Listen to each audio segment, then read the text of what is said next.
99 TV special డిబేట్కి స్వాగతం. నేను మూల శ్రీనివాస్.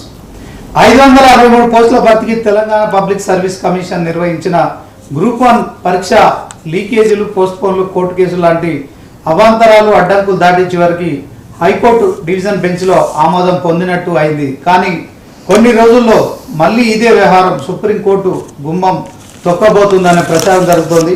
అయితే ఈ అంశంలో ఈరోజు మనం స్పెషల్ డిబేట్ చేస్తున్నాం. సో దీంట్లో మనతో స్టూడియోలో పాల్గొంటున్నారు ప్రత్యూష రాథోడ్ గారు, గ్రూప్ 1 ఆస్పిరెంట్ గారు. అదే క్రమంలో తోట్ల స్వామి యాదవ్ జూమ్లో ఉన్నారు. కత్తి వెంకటస్వామి కాంగ్రెస్ నాయకులు కూడా జూమ్లో జాయిన్ అవుతున్నారు. ముందుగా మరి ఓవరాల్గా సుప్రీంకోర్టు గుమ్మం తొక్కబోతున్నారు గ్రూప్ 1 ఆస్పిరెంట్స్ అంశంలో మీ అభిప్రాయం ఏంటి చెప్పండి ప్రత్యూష గారు. Thank you. యాక్చువల్గా అండి మేము గ్రూప్ వన్ అనే ఎగ్జామ్ ఫస్ట్ నుంచి కూడా అన్ని అవకతవకలే. రేవంత్ రెడ్డి గారి ప్రభుత్వం వచ్చాక ఏదైతే 563 పోస్టులు ఇచ్చామని చెప్పేసి క్లెయిమ్ చేసుకుంటున్నారో ఇవన్నీ ముందు గవర్నమెంట్, ఇంతకుముందు ఉన్న బీఆర్ఎస్ గవర్నమెంట్ ఇచ్చిన నోటిఫికేషన్సే. ఇప్పుడు కరెంట్గా వాళ్ళు కొత్తగా ఇచ్చింది ఏం లేదు. సో వాళ్ళు వచ్చి మేము ఎగ్జామ్ కరెక్ట్గా పెడతామని చెప్పారు. So I just want to అంటే tell every one group 1 story అనేది నేను చెప్తాను ఫస్ట్ నుంచి కూడా. ఇది వరకు ఎగ్జామ్ అంటే ఒక 5 years నుంచి మేము ఈ ప్రాసెస్లో ఉన్నాము. రేవంత్ రెడ్డి గారు ఆల్రెడీ ఇంతకుముందు ఒక జీవో 55 అనేది ఉండింది, మనందరికీ తెలుసు. మన గిరిజనులు కానివ్వండి, మిగతా వాళ్ళు SC ST BC who ever the marginalised communities, వాళ్ళందరికీ అవకాశం దొరకాలని చెప్పేసి ఇది వరకు ఉన్న ప్రభుత్వం కేసీఆర్ గారు మాకు జీవో 55 అని ఒక జీవో 55 ప్రకారం ఎగ్జామ్ పెట్టండి అని చెప్పేసి నోటిఫికేషన్ రిలీజ్ చేశారు. కానీ రేవంత్ రెడ్డి గారు ప్రభుత్వం ఆయన సర్కార్ వచ్చినాక కేవలం అగ్రకులాల వాళ్ళకి మాత్రమే బెనిఫిట్ అవ్వాలని చెప్పేసి ఒక కొత్త జీవోఎంఎస్ తీసుకొచ్చింది, జీవో 29.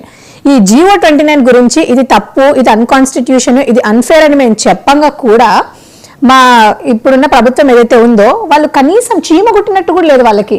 మేము ఎన్ని రాస్తారోకాలు చేశాము, ఎన్ని ప్రొటెస్టులు చేశాము, ప్రతిపక్షాలకు తెలుసు, అధికారంలో ఉండే వాళ్ళకి తెలుసు. ఈవెన్ ఈ రోజు ఢిల్లీలో అక్కడ కూర్చున్న రాహుల్ గాంధీ గారు కూడా తెలుసు మేము ఎంత ఇబ్బందులు ఎన్ని పడ్డాం అనేది. అయితే ఇవన్నీ కూడా రేవంత్ రెడ్డి గారు హానెస్ట్లీ స్పీకింగ్ ముఖ్యమంత్రి గారు అన్ని బుల్డోజ్ చేసుకుంటూ వచ్చారండి. మేము ఒక సామాన్య కుటుంబాల నుంచి వచ్చిన స్టూడెంట్స్ మేము ఎంత ఖర్చు పెడతాం చెప్పండి కేసుల మీద. సో అలాంటిది మేము ఇంత కష్టపడి మా దగ్గర ఉండే రూపాయి పోగు చేసుకొని మరీ మేము కోట్లల్లో తిరుగుతూ ఉంటే రేవంత్ రెడ్డి గారు మాత్రము చీమ కుట్టినట్టు కూడా లేకుండా అన్ని కరెక్ట్గా ఉన్నాయి, నేను గ్రూప్ 1 సాధిస్తాను, కేవలం ప్రతిపక్షం మీద నెగ్గడానికి మాత్రమే రేవంత్ రెడ్డి గారు పనిచేస్తున్నారు. వాళ్ళకు రేవంత్ రెడ్డి గారికి కొంచెం కూడా ఎవరైతే స్టూడెంట్స్ ఉన్నారో స్టూడెంట్స్ పెయిన్ అనేది వాళ్ళకి కనిపించట్లేదు. అండ్ ఇప్పుడు ఏదైతే గ్రూప్ 1 ఎగ్జామ్ జరిగిందో, గ్రూప్ 1 ఎగ్జామ్ అందరికీ తెలిసిందే. ఇప్పుడు చూడండి 3 monthsలో 1,50,000 పైన పేపర్స్ 3 monthsలో కరెక్షన్ చేశారంట ఇక్కడ ఉన్న స్టేట్ పిఎస్సి. అదే యూపీఎస్సీ లాంటి ఎగ్జామ్లో కనీసం ఒక 4 months తీసుకుంటారు 80,000 పేపర్స్కి. అంతే అలా ఎలా కరెక్ట్ చేశారు అసలు రేవంత్ రెడ్డి గారు కొంచెం మాకు చెప్పండి. అండ్ ఇంకొకటి టీజీపీఎస్సీ ఫస్ట్ నుంచి కూడా మాకుండే ఒకే ఒక డౌట్, సిట్ రిపోర్ట్ ఎటుపోయింది? ఇంతకుముందు ఇన్ని జరిగాయని చెప్పి రేవంత్ రెడ్డి గారు క్లెయిమ్ చేసుకున్నారు కదా ఎలక్షన్స్ ముందు, సిట్ రిపోర్ట్ ఎక్కడ పోయింది? టీజీపీఎస్సీ దగ్గరికి వెళ్ళి మేము ఏమైనా అడుగుదాం అనుకుంటే టీజీపీఎస్సీ చుట్టూ మొత్తం బుల్డోజింగ్, టీజీపీఎస్సీ చుట్టూ మొత్తం ఏంటంటే అక్కడికి మమ్మల్ని వెళ్ళనివ్వరు, అక్కడ మొత్తం పోలీస్ పర్సనల్స్ ఉంటాయి. ఎవరికి వెళ్ళి మా ఆవేదన చెప్పుకోవాలి?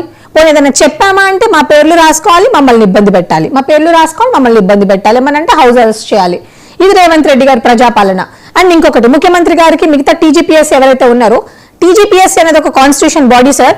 ఈ టీజీపీఎస్సీ అనేది గవర్నమెంట్కి మరి ఎట్లాంటి సంబంధం ఉందో నాకైతే అర్థం కావట్లేదు. మాకు ఎందుకు అవకాశం ఇవ్వట్లేదో కూడా మాకు అర్థం కావట్లేదు మాట్లాడడానికి. ఏవైతే గ్రూప్ 1లో చాలా అవకతవకలు జరిగాయి ఇప్పటి వరకు.